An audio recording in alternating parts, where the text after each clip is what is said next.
You are now watching Showbiz Now, your daily showbiz update.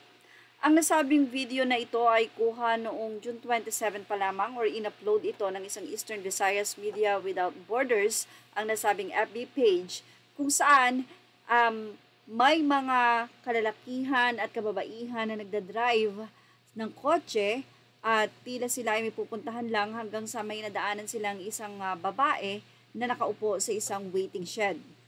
At naispatan nila na tila isa itong badyaw na dalaga or batang badyaw.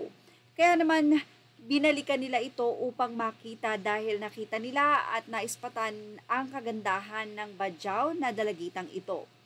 Nang sila ay huminto, lumapit ang nasabing batang badyaw at nakita nila na tunay nga ang kagandahan nito.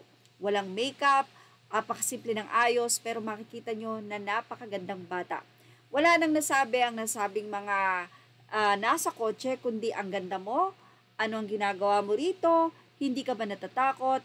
Pero ang sagot nga ng badyaw na babae, siya ay nanglinimos o nangihingi lamang ng 5 piso para ibigay sa kanyang kapatid.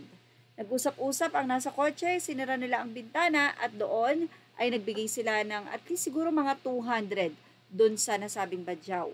Biniro pa ito ng driver ng kotse o yung nagbi-video na kung pwede bang maging boyfriend siya nito.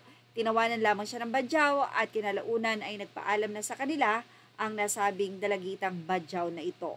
Well, hindi maikakaila na talagang maganda siya dahil ang simple ng ayos niya, nakapasod lamang at yun lamang, wala siyang makeup pero grabing beautiful talaga. Sabi nga ng caption, maobserbahan na sunod-sunod na nga daw ang pagdidiskubre sa mga stunning or mga magagandang mga badyaw. Ayon sa update, ito daw ay nasa Laguna sa Santa Maria. So, ayon nga doon sa mga nasa kotse, sana daw ay matagpuan ulit siya doon pag bumalik sila at mukhang hindi na nga daw makakatulog yung nasa kotse dahil sila ay nabighani talaga sa ganda ng badyaw na ito. Sa comment section, actually, umabot ng 3 million views ito sa loob ng ilang buwan at sabi nga nila, sobrang ganda daw, simpleng ganda at sana nga daw ay madiskubre ang batang ito.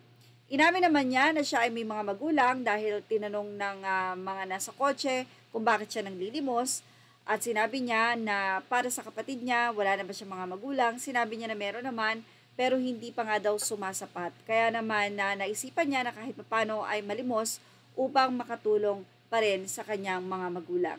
Actually, sa comment section, umabot ito ng 9,000 comments at doon ay walang halos nakalagay kundi beautiful, ang ganda, ang gandang bata, napakasimple.